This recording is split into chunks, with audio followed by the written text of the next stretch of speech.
Waktu SMP saya berkali-kali tak membayar makanan jualan ibu-ibu. Bagaimana cara membayarnya sekarang?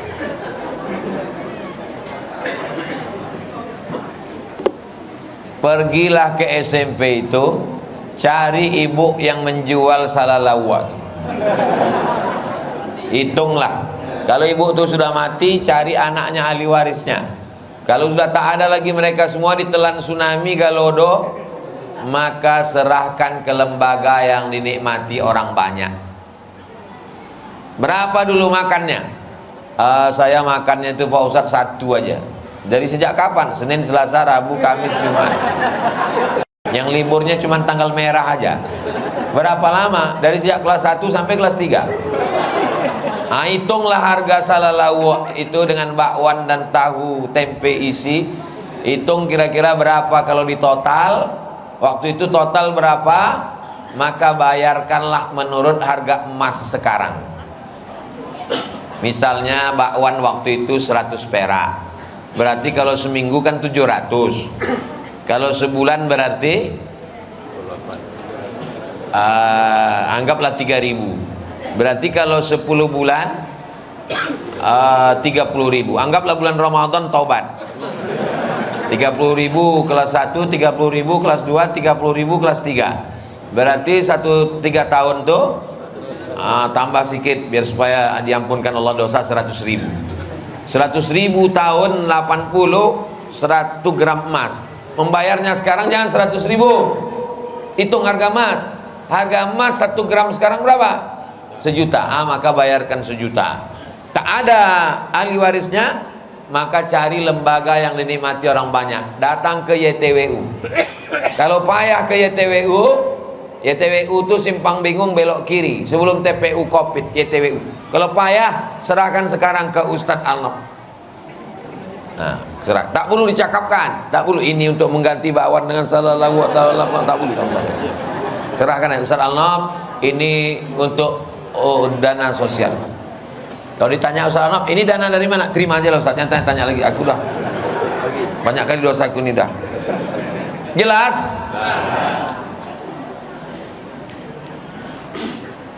Amanah orang tua kami, anak perempuan dan laki-laki dibagi rata saja harta warisan. Sedangkan ada saudara laki-laki tak mau dibagi rata. Dia mau dibagi sesuai hukum Islam. Yang mana yang harus kami ikuti Pak Ustadz?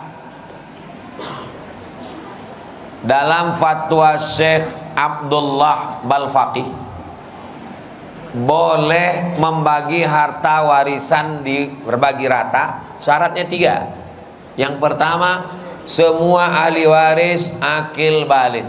Kalau ada satu ahli waris yang anak-anak tak bisa. Yang anak-anak ini tetap dibagi menurut jatah dia berapa. 2 laki-laki, 2 perempuan. Harta warisan 1 miliar. Bagi rata 250 juta satu orang. Semuanya 4-4-nya akil balik, boleh. Yang kedua, masing-masing tahu jatahnya berapa. Sebetulnya jatah kau bang bukan 250, lebih. Perempuan ini jatahnya sebetulnya bukan 250, tapi karena mau berbagi rata, maka kelebihan itu dihitung sebagai tabarruk, sumbangan. Yang pertama syaratnya semua akil balik. Yang kedua masing-masing tahu jatahnya berapa. Dan yang ketiga semuanya setuju. Yang tak setuju maka dibagi jatah dia menurut hukum faraid. Maka yang bertiga yang setuju saja dibagi rata. Kau bang karena tak mau bagi rata, maka jatahmu sesuai dengan hukum faraid. Jelas? Insya Allah ceramah saya tak ada yang tak jelas. Kalau ada orang mengatakan somad itu tak jelas, otak dia tak jelas. Bagaimana menjadi imam keluarga yang baik dalam rumah tangga? Soalnya saya menikah muda. Kalian yang jomblo-jomblo insya Allah menyusul tak lama lagi. Yang ngaminkan itu yang belum nikah aja. Ini bini di belakang amin. Dia tak tahu bini memantau dari atas. Amin gitu. Balik ke rumah, abang tadi amin untuk siapa? Anak kita mah. Laki-laki ini jadi imam kewajibannya 5. Ingat nih laki-laki. Yang pertama ngasih makan. Bini udah kasih makan? Yang kedua pakaian. Bini udah kasih pakaian? Banyak di luar sana bini tak dikasih pakaian. Resleting belum berpasang, kain pendek. Ustaz nampak, saya tak nengok, nampak. Pertama kasih makan, kedua kasih pakaian, ketiga kasih tempat tinggal. Perempuan jangan menuntut laki tak sesuai dengan kemampuannya. Kalau mampu dia ngasih tempat tinggal itu, jangan tuntut dia membelikan istana yang indah. Cepat dia mati nanti. Naik darah tingginya, kolesterol, asam urat, jantung koroner. Kasih makan, kasih pakaian, kasih tempat tinggal, kasih pendidikan. Mestinya kalian yang mendidik istri ini laki-laki. Tapi karena tak sanggup mendidik, bawa ke pengajian di Masjid Al-Muslimin. Rutin masih pengajian tiap malam. Yang kelima, perhatian. Istri ini kalau tak dikasih perhatian, dia akan mencari perhatian tetangga. Menjemur lampen anak pun dia beli lipstick, gara-gara tidak terperhatikan. Pakai kata-kata yang lembut.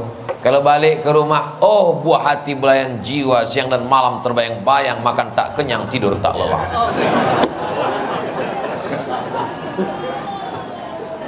Tengoklah Nabi tak pernah memanggil pakai nama. Mana ada pernah manggil Aisyah, tak pernah. Apa kata Nabi? Ya Humairah, wahai engkau yang kulitnya putih, kalau kena cahaya matahari kemerah-merah. Boleh saya panggil bini saya besok ya Humairah Pak Ustaz? Boleh. Tapi bini saya tak putih, tak apa-apa. Emang tangan dia tak putih, tapi mukanya kan putih.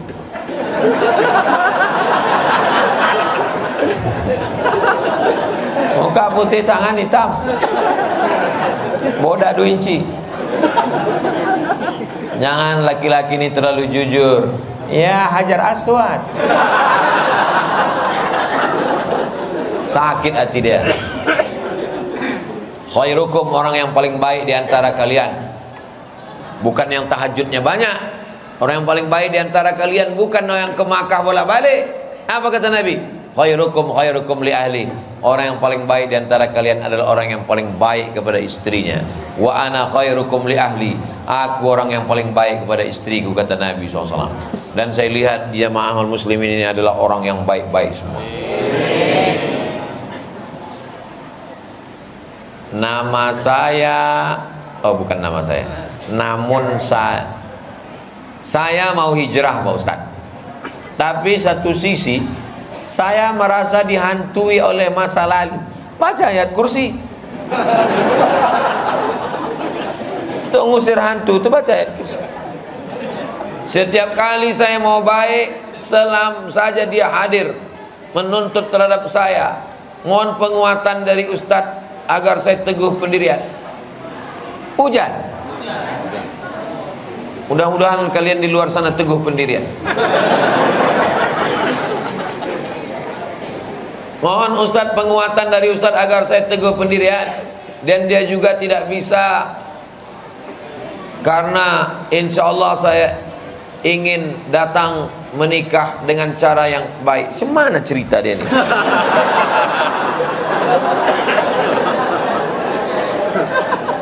Oh, dia mau tobat, dia mau nikah, dia minta supaya calonnya ini bersabar menerima dia, karena dia mau menikah dengan cara yang baik. Jadi intinya komunikasi mesti baik. Sampaikan ke perempuan yang mau kau nikah ini, bilang sama dia, Adinda, abang belum cukup modal sekarang, jadi terimalah aku insya Allah di Januari 2024, sebulan sebelum Pilpres. Insya Allah di situ kita akan. Nah, insya Allah dia mau menerima. Yang penting jangan kasih tahu. Kalau padi katakan padi, jangan kami tertampi-tampi. Kalau jadi katakan jadi, jangan kami ternanti-nanti. Itu dia. Karena perempuan ini ingin kepastian. Walaupun yang laki-laki, walaupun kalian kaya, mobil kalian mahal, tapi kalau tak jelas tanggalnya, dia lebih memilih yang sederhana tapi jelas tanggalnya. Betul? Tengok, yang udah berlaki pun mengangguk. Perempuan itu ingin kepastian. Kalau kalian memang betul jantan, bukan kalian datang bawa motor malam minggu, malam ahad. Yang jantan itu bukan datang bawa mawar, yang datang bawa mahar, itu yang jantan. Walaupun hanya seperangkat alat sholat dan kitab suci Al-Quran. Siap? Siap. Nama saya Imam Mahdi.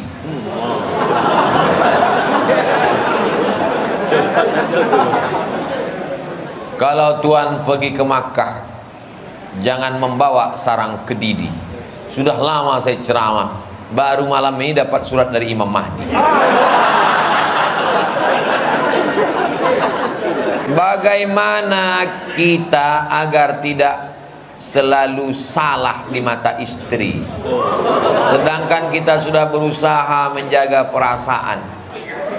Salahkah nafkah yang kita berikan terkadang kurang?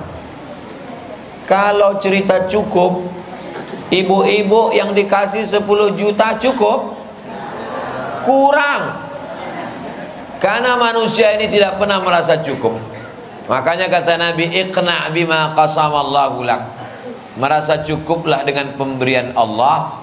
Takun aghnan nas, kau akan menjadi orang yang berkecukupan. Berapa UMK Pekanbaru? Kita buka ya. Hah? 3 juta 50. Banyak orang tak percaya sekarang sama jamaah. Kita cek di Google. UMK Pekanbaru. Saya percaya sama antum. Jamaah ini kadang udah tak percaya. Sama ustaz pun orang ini tak percaya lagi. UMK Pekanbaru. Lebih percaya deh sama Google. UMK Pekanbaru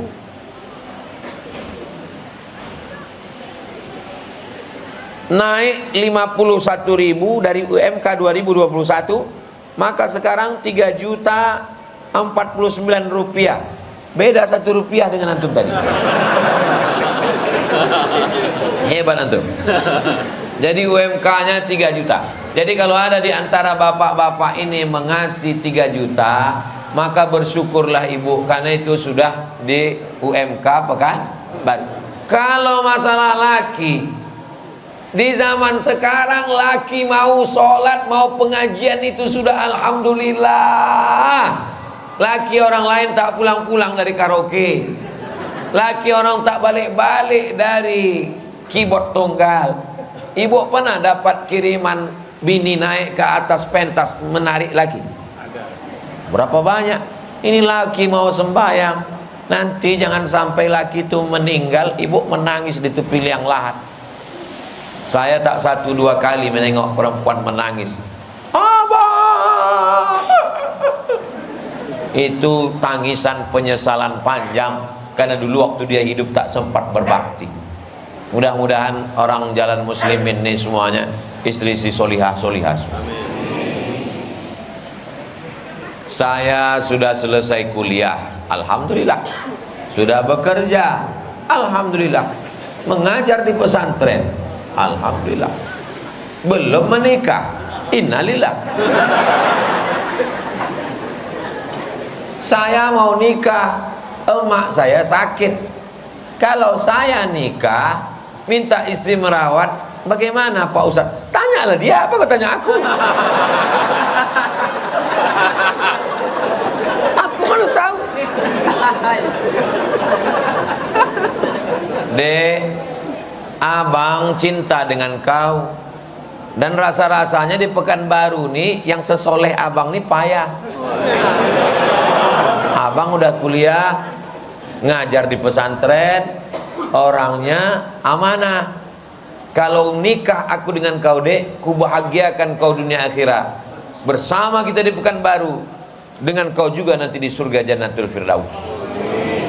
Tapi makku sedang sakit. Mau kau menjaga makku ini? Kata dia, abang jadi soleh begini kan karena dikandung dan dididik emak itu bang. Kalau tak ada emak itu apalah artinya abang hari ini? Memang aku milik abang, tapi abang milik emak itu bang. Ini saya mengajari cara perempuan itu menjawab nanti beginilah. Kalau begitu kata dia, nikahi dia. Tapi kalau kata dia, gimana kita mau bahagia, mau bulan madu kalau mak kita sakit? Bunga bukan setangkai, kumbang bukan seekor. Patah tumbuh hilang berganti, hilang satu tumbuh seribu. Apa dunia ini sempit. Sekarang perbandingan laki-laki dengan perempuan, satu laki-laki itu 50 perempuan sekarang udah di akhir zaman. Jadi kenapa kau mesti pertahankan mak lampir nih? Kalian anak muda yang ganteng-ganteng luar biasa, sorga di bawah tapak kaki emak. Betul? Senangkan emak kalian, bahagiakan dia. Insya Allah rezeki kalian seperti rezeki raja-raja. Ridha Allah fi ridhal walidain. Ridha Allah terletak di bawah ridha orang tua. Jelas? Saya mencintai seorang wanita. Alhamdulillah. Alhamdulillah. Masih ada anak laki-laki mencintai perempuan. Alhamdulillah. Sekarang anak laki-laki mencintai laki-laki. Saya ingin menyampaikan niat baik saya ini kepada dia. Namun saat ini saya tak ingin mengganggu kuliahnya. Bolehkah saya berikhtiar untuk mencintai dia sampai saya menghalalkannya? Bagaimana cara ikhtiar mencintai wanita dalam Islam? Kalau antum mencintai perempuan yang sedang kuliah, belum tentu bapaknya izin anak itu kuliah sambil nikah. Belum tentu dia pula mau sama kamu. Berapa banyak cinta kelapa, awak cinta dia tak apa-apa. Bertepuk sebelah tangan, mana berbunyi. Jadi pastikan saja. Caranya bagaimana? Datang kamu ke rumah bapaknya, jangan sendirian. Bawa ketua Masjid Al-Muslimin, bawa ketua Yayasan Tabung Wakaf Umat. Misalnya Ustaz Al-Naf nih, jangan khawatir sama Ustaz Al-Naf, kota dia udah penuh. Jangan kalian bawa saya. Kalau saya kalian bawa, saya yang diterimanya nanti.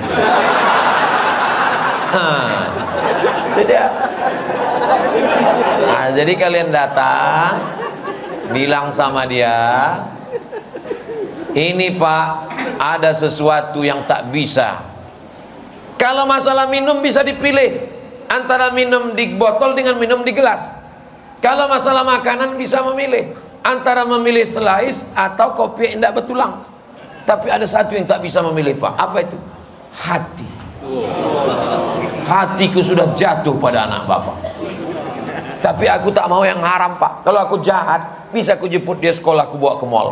Tapi aku ingin yang suci ini mesti dilakukan dengan cara yang suci juga. Kata bapak itu, kau sabar ya, nanti habis S1 dia S2, S3 baru nikah sama kau. Intinya jangan berbuat haram. Usaha, doa, tawakal. Ikhtiar sama usaha sama. Ikhtiar, al-kasbu, usaha, podo, sami mawon. Setelah usaha, ikhtiar, al-kasbu, doa. Setelah doa, tawakal. Kalau memang jadi, berarti begitulah kehendak Allah. Kalau tak jadi, jangan putus asa, karena Allah punya rencana yang lebih indah dari apa yang ada dalam pikiran. Jadi jangan kalian menganggap kaulah satu-satunya dek. Belum tentu. Dunia ini tidak selebar daun pisang guys. Jelas? Apa hukumnya menikahi janda?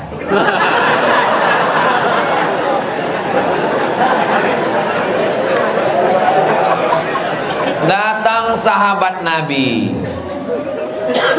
kata Nabi, kau nikah? Iya ya Rasulullah. Hala bikron, kenapa kau tak nikah sama anak gadis? Kenapa kau nikah sama janda? Kata Nabi. Kata dia, adikku banyak. Kalau aku nikah sama anak gadis, seumuran sama adikku ini berkelahi dia. Tapi kalau aku nikah sama janda ini, bisa dijaganya adik-adikku ini. Jadi kalian kalau nikah tuh kalian pikirkan mak kalian, kalian pikirkan adik kalian. Jangan kalian korban sinetron. Cuma kita berdua adik, emak kau kan ada di belakang. Pikirkan adikmu, bisa tak dia menumpang sama kau? Tengok sahabat Nabi tadi. Kata Nabi, kau nikahlah sama gadis, tulaibuha wa tulaibuka. Kata dia menjelaskan, ya Rasulullah, adikku banyak perempuan.